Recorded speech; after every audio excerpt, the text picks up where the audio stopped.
The morning sun cast long shadows across the Marine Corps training facility as recruits lined up for their daily inspection. Among them stood Sarah Mitchell, a 23-year-old woman whose determination had brought her through 8 grueling weeks of basic training. But today would be different. Today would test not just her physical strength, but the very core of her spirit. Sarah stood at attention, her uniform pressed to perfection, her boots shined to a mirror finish. She had learned to meet every challenge head-on, to push through pain and exhaustion. But there was one thing she couldn't hide, one part of her past that was written across her skin in raised, purple lines. The burn scars that covered her left shoulder and upper arm were impossible to conceal in the standard-issue training gear. The incident that left those marks happened when she was 17. A house fire that took her younger brother's life. She had rushed back into the flames to save him, but by the time she found him, smoke inhalation had already claimed his life. The scars were her reminder, her burden, her reason for living. Every morning when she looked in the mirror, she remembered why she had joined the Marines.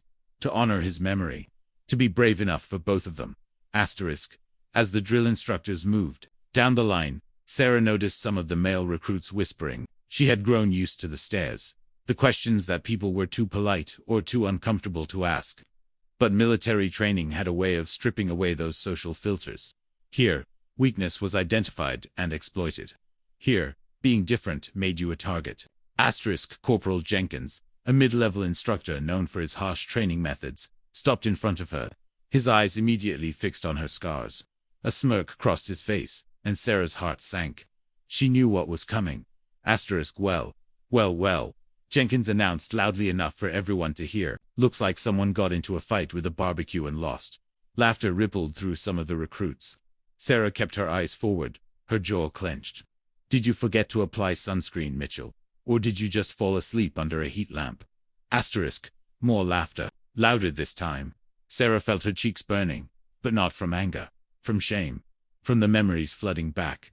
The smell of smoke, her brother's name dying on her lips as the firefighters pulled her from the wreckage. I asked you a question. Recruit, Jenkins barked. Cat got your tongue. Or did that get burned too? Sarah's voice was steady despite the tremor she felt inside. No excuse, Corporal. No excuse is right, Jenkins continued, playing to his audience now. Several recruits were openly laughing, emboldened by the instructor's lead. Maybe we should call you Crispy from now on. What do you think, men? Should we give Mitchell a new nickname? The laughter grew. Sarah blinked hard, fighting back tears that she refused to let fall. She had survived the fire. She had survived the funeral. She had survived every obstacle this training had thrown at her. But this public humiliation, this mockery of the worst moment of her life, was breaking something inside her that she didn't know could be broken. Then. Suddenly, the laughter stopped. It didn't fade naturally.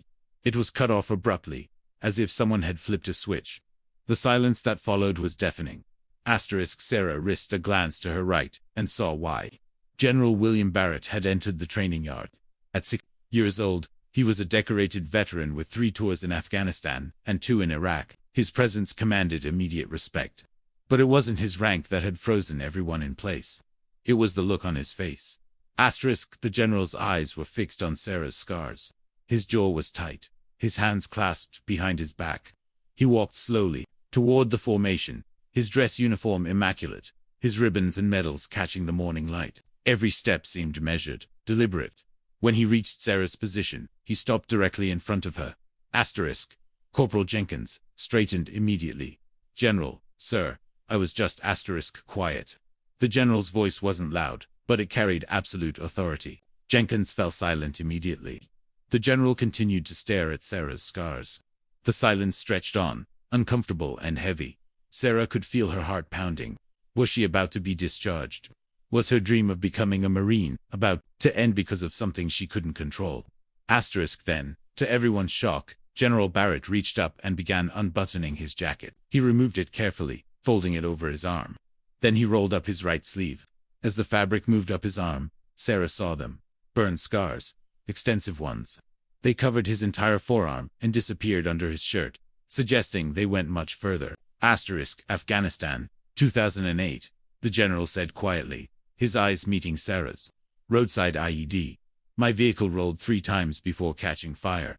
I was trapped in the turret. My gunner, Private First Class David Chen, was 20 years old. He pulled me out. Took him for tries because he had to keep going back in as the flames got worse. Asterisk, the training yard was absolutely silent now. Every recruit, every instructor was frozen in place. The general continued, his voice steady, but emotional in a way that none of them had ever heard from a superior officer. Asterisk, Chen didn't make it. He went back in a fifth time to get our driver. The ammunition cooked off while he was inside. I have these scars because someone else was brave enough to risk everything for me. I wear them as a reminder of his sacrifice. I wear them as a badge of honor. Asterisk, the general turned slowly to face the assembled recruits. When he spoke again, his voice carried across the entire yard. You want to know what these scars mean? They mean sacrifice. They mean courage. They mean that when everything was on fire and everyone else was running away, someone ran toward the danger. You think that's something to laugh at? You think that's something to mock? Asterisk, no one answered. Several of the recruits who had been laughing moments before now had their heads down, unable to meet the general's gaze. Corporal Jenkins looked like he wanted to disappear into the ground. Asterisk, General Barrett walked slowly down the line of recruits. Let me tell you something about scars. Physical ones are easy to see, but every person in this uniform carries scars you cannot see. Every person here has fought battles you know nothing about, has survived pain you cannot imagine. When you laugh at someone's scars, when you mock their pain, you reveal your own weakness. You reveal that you lack the most important quality a Marine can have, respect. Asterisk, he stopped and turned back towards Sarah, Recruit Mitchell, front and center. Asterisk, Sarah stepped forward, her legs somehow steady, despite the emotion coursing through her. The general stood before her, and for a moment, she saw not the decorated officer, but a man who understood. A man who knew what it meant to carry your trauma on your skin. Asterisk, how did you get those scars, Mitchell? Asterisk, Sarah's voice cracked slightly as she answered. A house fire, sir, 7 years ago. I was trying to save my younger brother. He didn't make it. Asterisk, the general nodded slowly. Several female recruits in the formation were crying now. Even some of the male recruits had tears in their eyes. The general reached out and placed a hand on Sarah's shoulder, directly on her scars. These scars tell me everything I need to know about you, Mitchell. They tell me you're brave. They tell me you're selfless. They tell me you understand what it means to be a Marine before you ever put on the uniform. Because being a Marine isn't about being perfect. It's about being willing to sacrifice for others. Asterisk, he turned back to address everyone. Every single person here will carry scars from this life. Some you'll see, most you won't. But we do not mock each other's pain.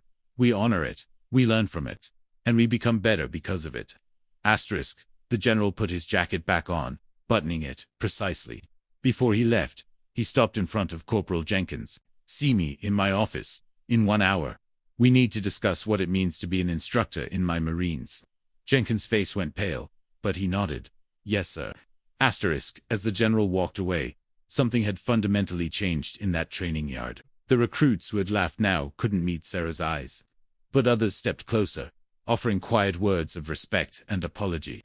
One recruit, a tall man named Rodriguez, who had been silent throughout the entire ordeal, approached Sarah after the formation was dismissed. Asterisk, my dad has burn scars, he said quietly. From 9/11. He was a firefighter in New York. I should have said something. I'm sorry I didn't. Asterisk, Sarah nodded, accepting his apology.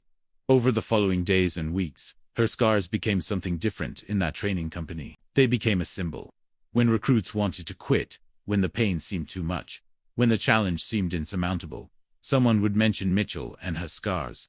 They became a reminder that everyone there was fighting their own battles, carrying their own burdens. Asterisk, 3 months later, at graduation, Sarah stood tall as she received her eagle, globe, and anchor. General Barrett himself pinned it on her uniform. As he did, he whispered something that only she could hear. Chen would have been proud to serve with you. Tears streamed down Sarah's face, but these were different tears. These were tears of pride, of accomplishment, of belonging. Asterisk, she had survived the fire. She had survived the loss. She had survived the mockery. And now, she had become exactly what she set out to be, a United States Marine. Her scars hadn't held her back.